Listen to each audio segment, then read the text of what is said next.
Bisa dikatakan pesugihan ini adalah cara yang tercepat untuk menjadi kaya.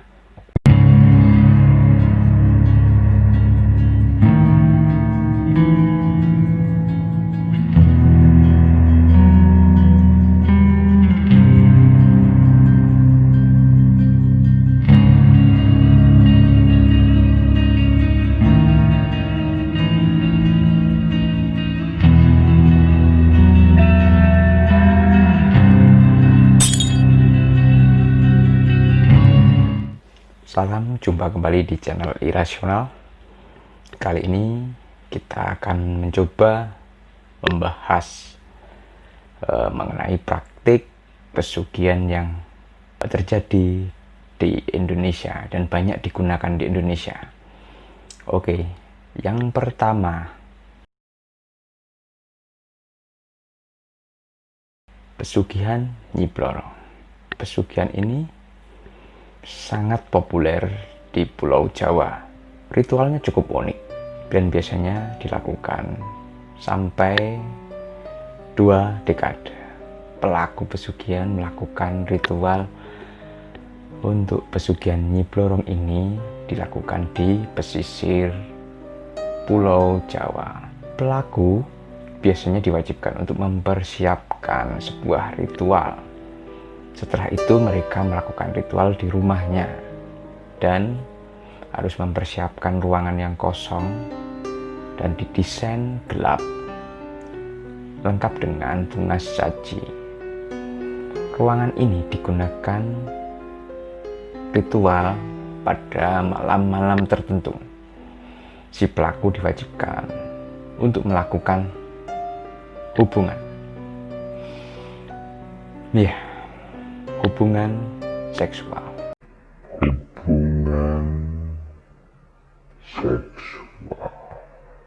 Dengan sosok Blorong ini. Sosok ini separuh manusia, separuh badannya adalah ular. Selesai melakukan ritual hubungan, seperti itu, Blorong biasanya akan mengibas-ibaskan badannya dan sisiknya akan jatuh, dan sisiknya itu berupa emas. Ini tergantung dari permintaan atau request dari pelaku. Jika memang ingin mendapatkan perhiasan, maka Nyi Blorong itu dapat mengabulkannya. Perhiasan berupa cincin, kalung, atau mungkin gelang. Tumbalnya tidak siapa-siapa melainkan dirinya sendiri, yaitu pelaku pesugihan ini. Oke, kita lanjut ke berikutnya.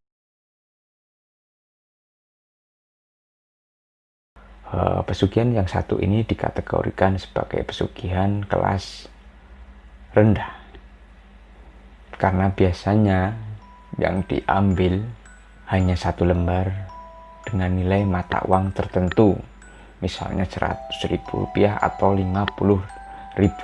Biasanya pelaku akan menunjukkan mata uang tertentu pada tuyul peliharaannya. Tumbal dari pesugihan ini adalah wanita yang akan diminta untuk menyusui sosok ini. Biasanya sih istrinya, dari pelaku sendiri. Ada beberapa level tuyul dan tidak selalu berkelamin laki-laki. Ada juga tuyul yang berkelamin perempuan. Tapi memang jarang digunakan karena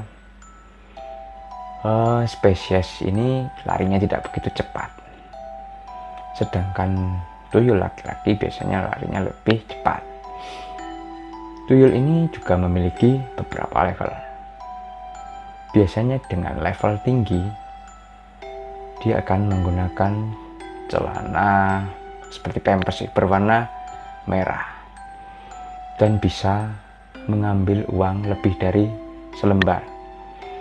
Tapi untuk memperoleh tuyul level tinggi, ritualnya juga berbeda. Dibutuhkan 2 hingga 3 orang wanita yang akan menyusuinya.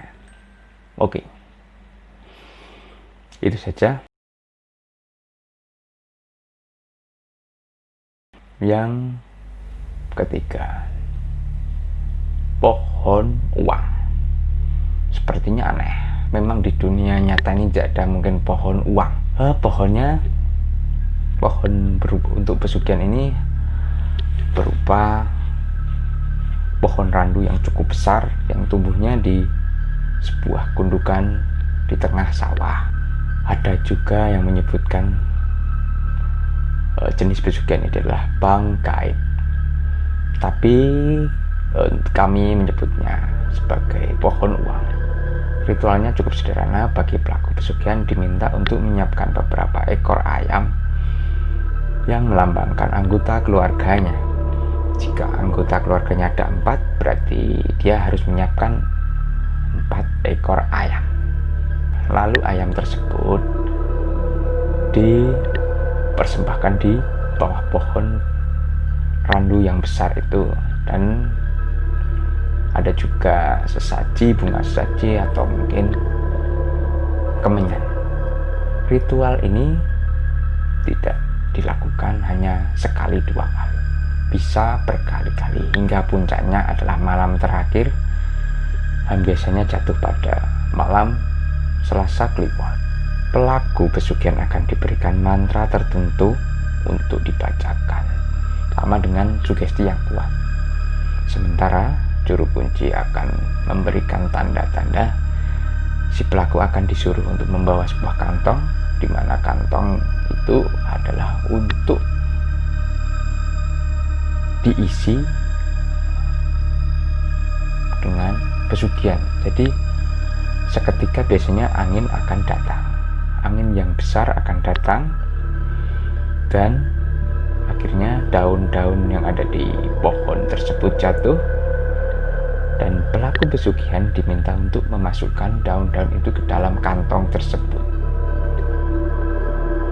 Setelah itu, pelaku pesugihan diminta untuk pulang, membawa kantong tersebut dan melakukan ritual di rumah. Pelaku pesugihan diminta untuk mendiamkan kantong yang berisi uang tersebut di sebuah ruangan di rumahnya. Syaratnya ruangan itu hanya bisa dimasuki oleh si pelaku pesugihan tersebut. Ritual ini juga tak berhenti di sini, tapi si pelaku juga harus membaca mantra, di mana mantra inilah yang akan membuat daun-daun yang ada di kantong itu tersebut berubah menjadi uang. Mungkin seperti sulapan, tapi ini benar-benar nyata. Dan ada satu syarat lagi. Jika nantinya daun ini berubah menjadi uang, maka tidak diperbolehkan si pelaku pesugihan ini untuk mengambilnya secara mengecer. Artinya hanya mengambil 1 juta atau 2 juta atau beberapa lembar, karena jika dibelanjakan, uang tersebut akan berubah menjadi daun, dan sebaiknya uang tersebut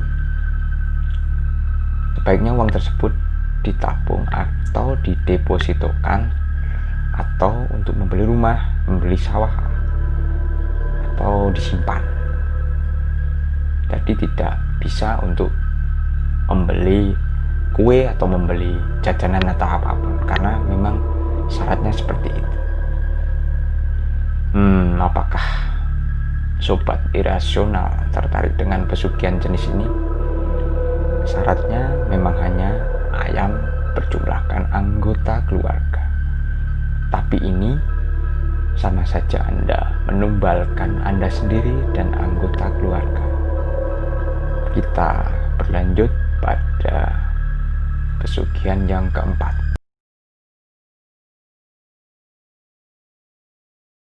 Beberapa orang menyangka jenis pesugihan ini adalah cerita, atau mungkin bualan atau isapan jempol saja. Namun di tahun 70-an hingga 90-an cerita pesugihan babi ngepet ini cukup fenomenal. Bahkan ada beberapa kasus yang salah tangkap. Jadi di mana ada seekor anjing yang dikira adalah babi ngepet.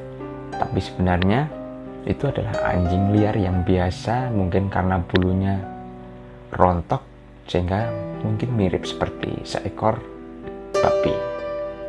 Tapi mari kita bongkar bagaimana cara kerja pesugihan ini, oke? Awalnya pelaku akan melakukan ritual di tempat yang khusus, di mana tempat ini adalah kediaman dari seekor siluman babi, di mana di sana adalah kerajaan siluman babi. Akhirnya ritual tersebut pelaku akan diwajibkan untuk menelan. Ya, disuruh menelan kotoran yang disinyalir adalah kotoran dari siluman babi.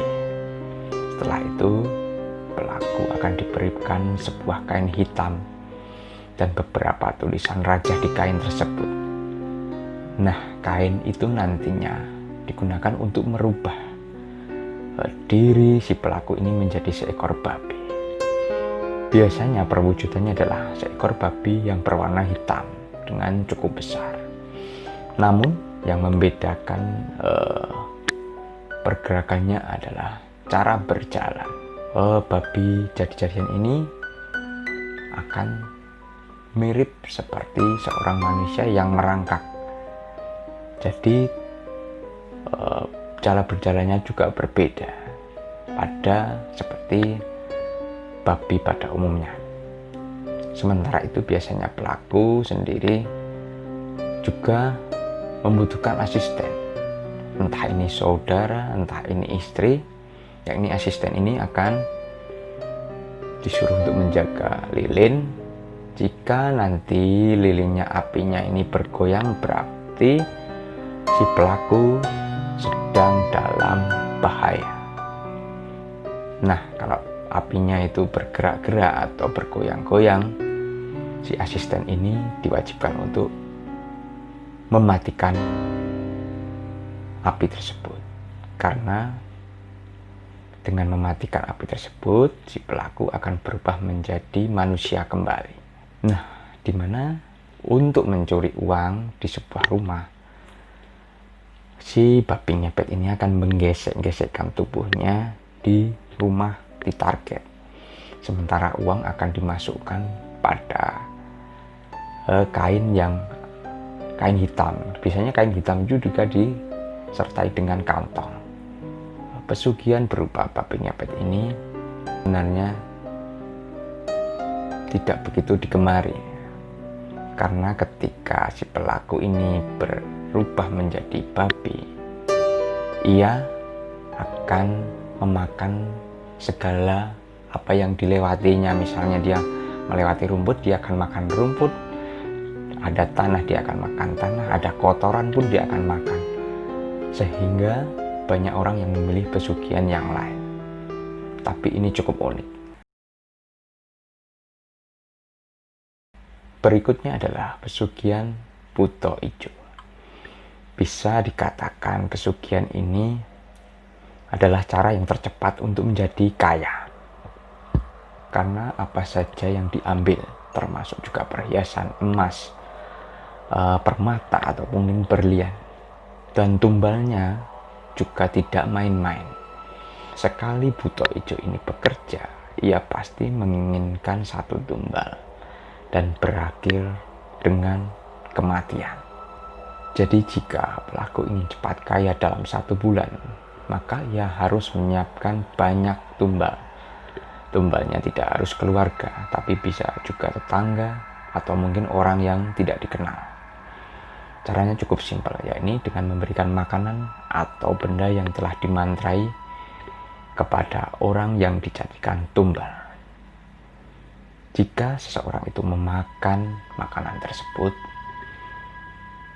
atau menyimpan benda pemberian si pelaku, maka ia pun akan menjadi tumbal dalam waktu mungkin 2-4 hari. Ia akan meregang nyawa. Ritual untuk mendapatkan pesugihan ini termasuk cukup rumit. Biasanya di tempat tertentu dan di situ akan dibimbing oleh seorang juru kunci tentunya.